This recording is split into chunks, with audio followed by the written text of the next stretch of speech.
A v tomto bloku si predstavíme pochod za život, Bratislava za život a predstaví nám ho jeho hovorkyňa Rebeka Lukáčová. Rebeka, vítajte u nás v štúdiu. Ďakujem pekne, pekný večer. Skúsme si povedať trošku viac o tomto pochode. Kedy sa bude konať, prečo iba v Bratislave napríklad? Áno.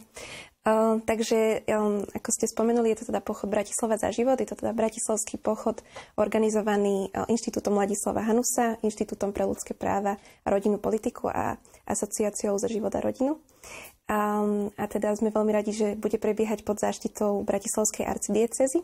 A také základné informácie, teda, že bude prebiehať v nedeľu 24. septembra o 15. na hlavnom námestí. Teda tam začne program na pódiu, kde vystúpia rôzne významné osobnosti z prostredia cirkvi, kultúry, verejného života, zdravotníctva, médií a podobne. Naši teda účastníci, ak by prišli, tak sa môžu tešiť napríklad na krátky príhovor alebo pozdrav otca arcibiskupa Stanislava Zvolenského, alebo ešte spomeniem amerického žurnalistu Roda Drehera, ktorí sa prídu prihovoriť.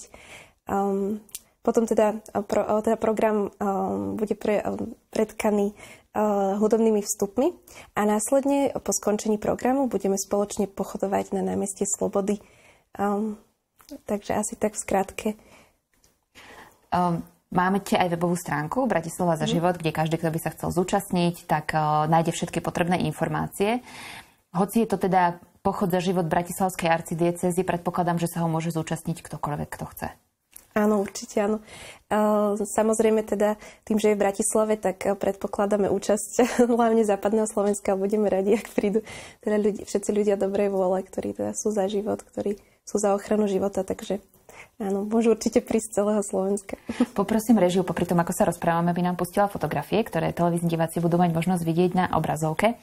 Máte nejaké motto tohto ročného pochodu za život, tohto bratislavského? Volím si život. To si je v zátvorke, takže v niečom, že volím život, tak asi by sa dalo povedať. A teda sme za dôstojnú budúcnosť skutočne pre všetkých. Takže je to troška taká asociácia na teda niektoré politické kampane, ale teda zároveň je to naozaj pravda, ktorej skutočne veríme, že teda sme za život od počatia až po prirodzenú smrť. Čo všetko, okrem teda tých príhovorov a hudobných programov samotného putovania, očakávate, že to prinesie tým, ktorí sa ho zúčastnia, teda tým účastníkom?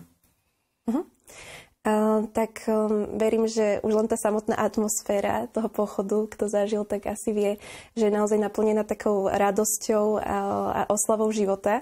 Takže myslím si, že už len ten akože príjemný program, príjemne strávený čas s rodinou, so známymi, s priateľmi, tak môže byť hodnotou. Zároveň to vnímam ako veľké dobro, že človek môže vyjadriť svoj názor aj takto verejne a teda povedať, že už len tým, že príde, že sa zúčastní, že teda je za život od počatia a teda, že chce ochrániť život. Takže to tiež vnímam ako veľkú hodnotu. Je to termín, ktorý je úžasný, pretože september máva dobré počasie, ale zároveň je trochu náročný v zmysle, že týždeň na to sú vlastne na Slovensku voľby. Samozrejme, že teda ten dátum nie je úplne náhodný, teda, že tým, že teda bude pred voľbami, tak môžeme ako keby v tejto demokratickej spoločnosti tak jasnejšie vyjadriť aj týmto účasťou, alebo tým, že prídu tam tie stovky až tisíce ľudí, teda, že je to tento hlas v spoločnosti, takže verím, že už to samotné bude takým odkazom pre politikov, že teda, že sme za ochranu života a chceme teda, aby bola zabezpečená aj právne. A že teda ten hlas, ktorým sme, nie je menšinový, ako niekedy sa to snaží povedať. Áno. Pozývame všetkých 24. septembra o 15. na hlavné námestie. Verím, že podujatie sa vydarí s Božou pomocou a s Božím požehnaním. Ďakujem veľmi pekne.